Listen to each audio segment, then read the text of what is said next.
Unspeakable Words was designed by James Earnest and Mike Selinker and published by Playroom Entertainment as a word-based party game where the players are cultists trying to decode the ancient secrets of Riley by forming words with the letters that they find to discover their mystical value. With the more angles that appear in the words, the higher the value, but you must check every single time you make a word to see if that word's power has driven you mad. To be completely honest, I am not a big fan of word games. I've played word games for a good chunk of my childhood. Up until now, the only other word games I had ever played were Scrabble and Scattergories.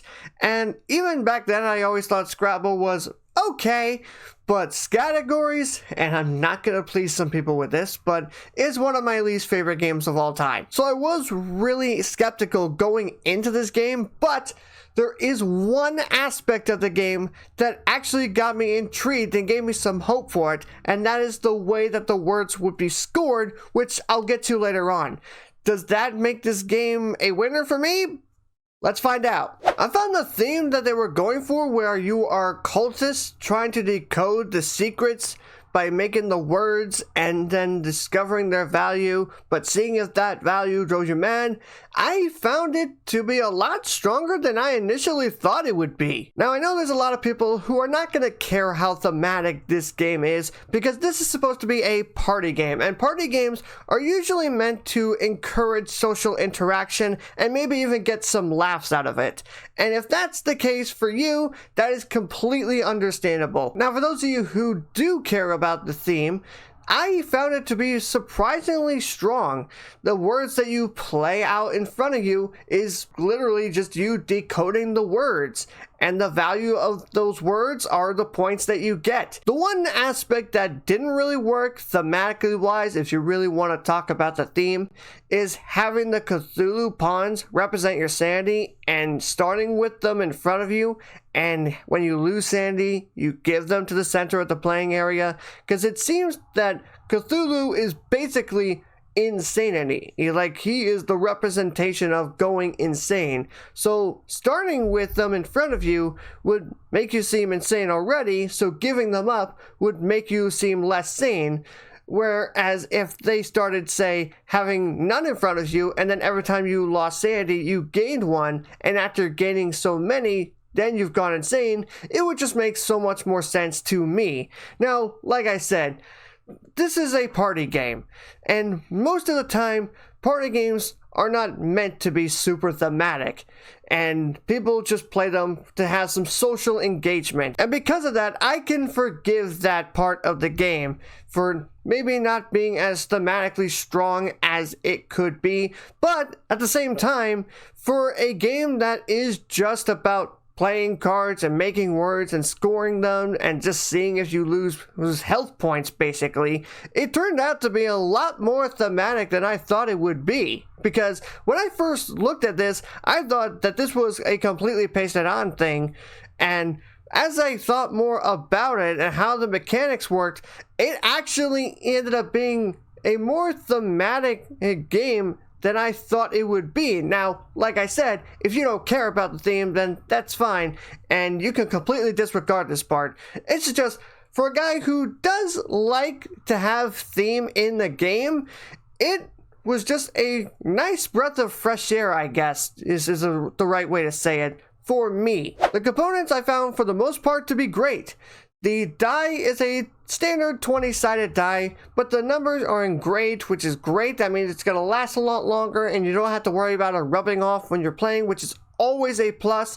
The Cthulhu pawns are probably the best component of the game, despite the fact that I complained about them a little bit in the theme, but they are extremely well done. I like the little detail that they added with just having the little eyes on them instead of just making just a blank mold for the little pawns.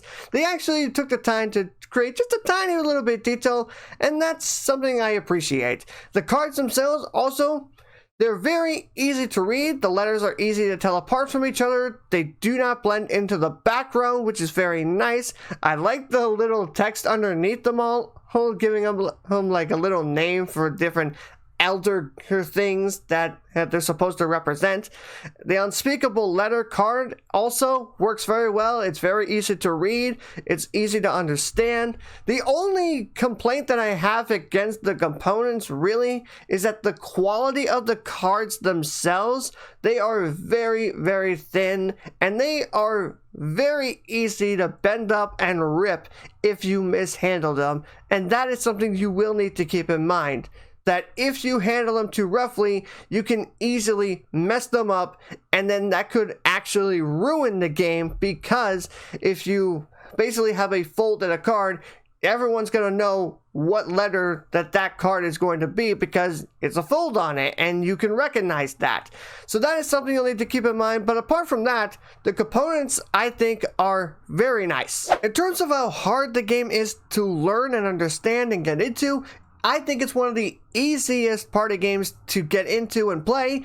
The rulebook I think is fantastic. It's only 3 pages long, so there's not a whole lot of rules to it, and it is to the point. It doesn't provide so much extra rules, that doesn't provide anything that you need, and I think that it's very clear. It very much specifies what words you are allowed to make and not make. You can't use proper nouns, you can't use abbreviations, acronyms, that type of thing.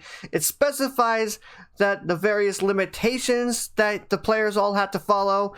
And I personally think that you could get a game going with everybody understanding the rules in no more than 5 minutes. Like I said, there's not a whole lot of rules to this game, and it's very easy to explain. Speaking from personal experience, I actually taught a game of this with a max group of players, with a mix of gamers and some who were not, and they were all able to understand the rules very quickly, and I was able to get a game going just incredibly fast, which is very nice. And that is a sign of a good party game.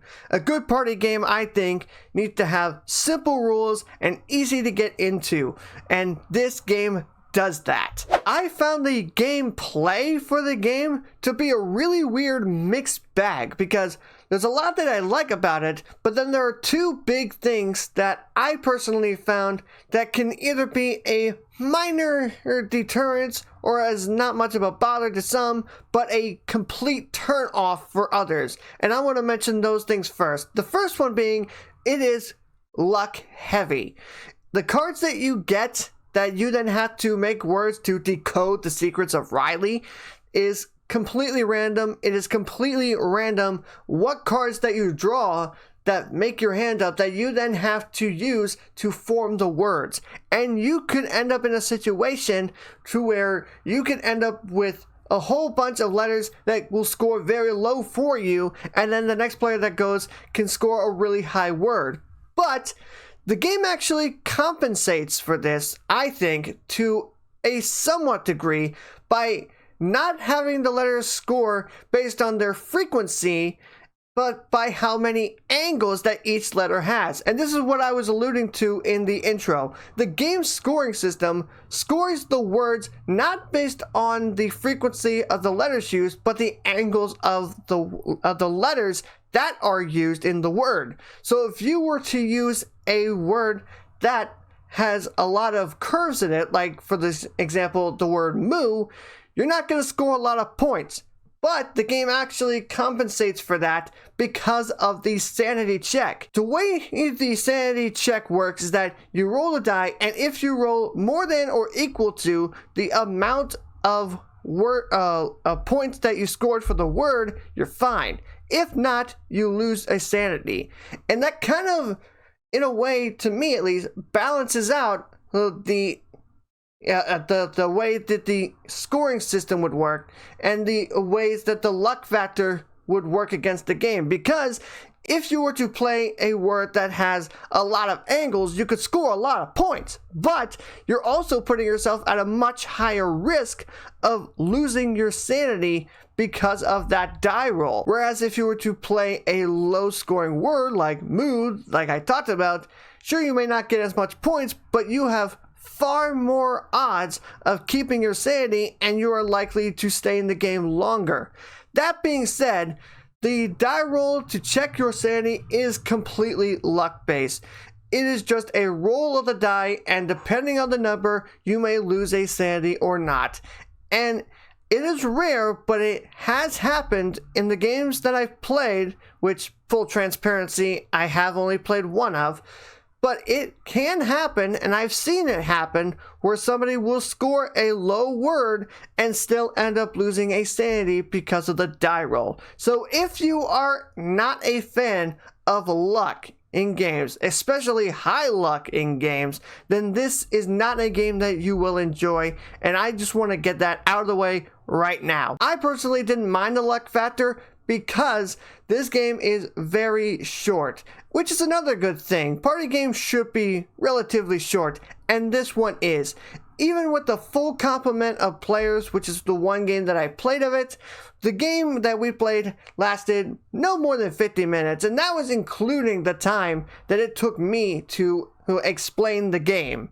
And I think that the box says 30 minutes, and I think that's a pretty good range for playing through it as soon as everybody knows what they're doing. I think that the game is just short enough that if you do have some problem with the luck factor, it won't be too frustrating because the game is so short. The other thing that I think could be a turn-off for some people, but not a problem for others, is the turns. The turns are very simple. You make a word, you score the word, you roll the die, and then that's it. Next player. And for some people, that actually may be too simple for them. In fact, in the game that I played of this, I played it once again with a group of people who were gamers and some who were not.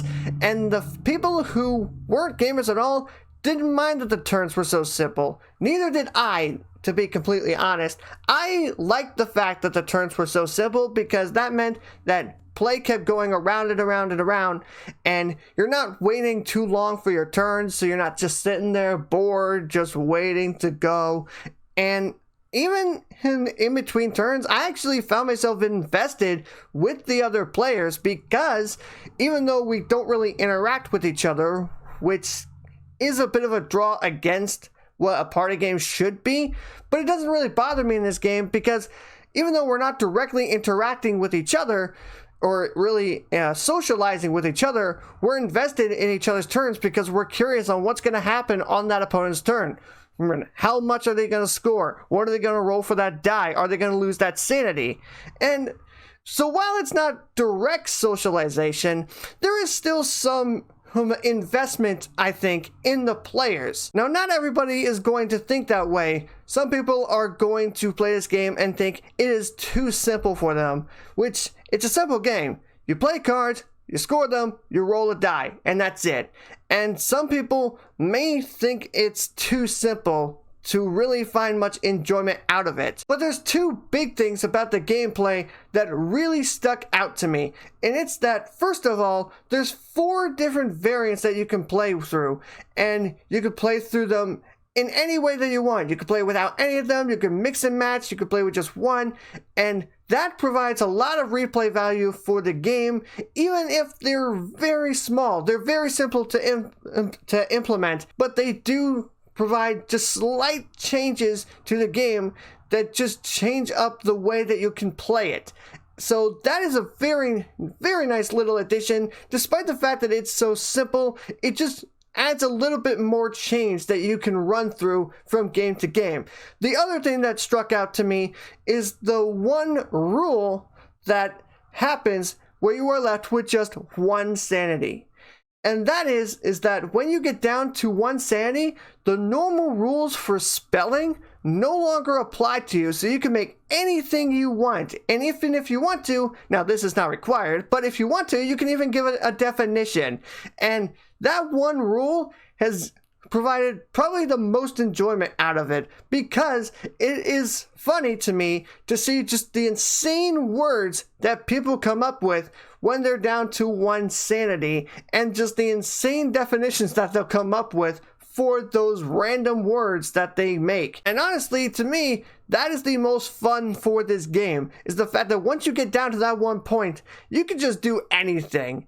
And just seeing the reactions of other people making those words and just being able to make anything you want just brings out the fun factor so much more to me and makes the gameplay so much more enjoyable. Had that rule not been included, the gameplay would have just been really just another generic word game. In terms of the game giving you decisions to make that could impact the outcome of the game, there's not necessarily a ton of stuff that you can do, but there is some options that you can have. You could play very aggressively, try to be the first one to get to 100, hit the quickest. You could try to play conservative, constantly just scoring low points to just try to outlast everybody. You can also purposely play words that are like just 3-letter words endlessly to try to force everybody else to start trying to play longer words and basically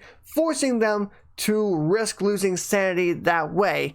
So there are different ways you could try to play the game through, but there's not a whole variety of options that you could really play the game out that would make you feel like you're doing anything too special. In terms of the replay value, I think there is plenty to go around because of the randomness of the cards that you draw that you then make words from. And this is where I actually think that the randomness of those card draws becomes a game's strength, because you don't know what words are going to show up. You don't know if everyone's going to play majorly conservative and just try to keep alive as long as possible. You don't know if someone's going to try to be risky and just play the highest scoring words possible or the longest words possible. You just don't know what kind of words are going to show up.